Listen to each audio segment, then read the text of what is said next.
So 40 days after the Feast of Christmas, which sort of only lasts 12 days, the end of the Christmas period, which of course has been Epiphany tide since the 6th of January, is called Candlemas. And Candlemas is an interesting feast because it's not really celebrated heavily. It's actually based on an Old Testament idea, and there are some interesting parallels. A lot of things in Christianity have their origins in the Old Testament, and the New Testament either mirrors or reaffirms things that you've seen in the Old Testament. One of the interesting things that go around at the moment in some of the evangelical churches, some of the debates there, are whether infant baptism means anything or not. Now obviously the Anabaptists, which are featured actually in the Bible themselves in the New Testament, are heavily into water baptism, symbolically to represent, you know, a new life, so to speak. But in all those situations, that's given as adult baptism to adults which are able to make up their own mind. There is no mirror in the New Testament of infant baptism at all. So a lot of people, a lot of evangelicals are saying, you know, it's okay to be baptised as an adult if you wish, although it doesn't. It's not a case of salvation. Really, it's just a profession of your faith publicly, and it might be a good idea to do because Christ had it done to him, and perhaps because you might want to become a communicant member of your denomination. So it's optional at best.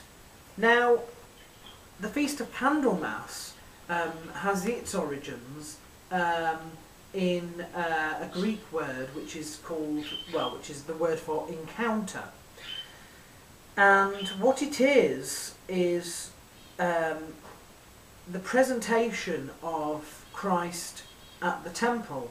Apparently in the Old Testament law, 40 days after birth, when the woman has been sort of purified, she's gone through a purification rituals after birth, the idea is that you take your child to the temple to be dedicated to God. Now, isn't that interesting? Because no, you don't shower them with water several times, but it's exactly the same thing as what baptism is all about. Baptism is about, you know, welcoming somebody into the church and dedicating them to God, which is exactly what is going on here, going on there in the Old Testament.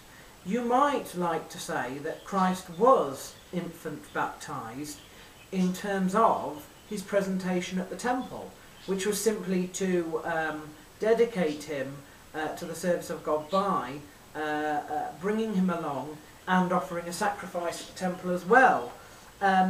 He was also later adult baptized under his own free will. But the interesting thing there is that you can see that this presentation of Christ in the temple is a mirror of infant baptism, which may not be expressly said in the New Testament, but it is recognised by the church today because it's celebrated on 40 days after Christmas. So I thought I'd just let you know that. The story of the presentation of Christ in the temple is quite interesting. The family turn up, obviously Mary, Joseph and their baby, their firstborn male, and they offer sacrifice to dedicate him to God. And there's two different sacrifices you can offer depending on your status in society. If you're wealthy, you have to make a larger sacrifice. They didn't sacrifice more than 2 pigeons, so they weren't particularly wealthy. which is quite interesting considering, you know, what Christ would then go on to do. He wasn't born into a wealthy family. He wasn't sort of, you know, silver spoon in his mouth type of thing. And when they got there, they were recognised by several people. They were recognised by an old guy who would go to the temple every day and had been told by God in visions that he wouldn't die before he had seen the promised Messiah, and he recognised Christ as being that promised Messiah. And then he said the bit which we all use every evening in choral evensong, which is it's called the Nunc Dimittis, which is Lord, now lettest thou thy servant depart in peace. It's that little bit of scripture there. So that's quite interesting. The story itself is actually in the New Testament.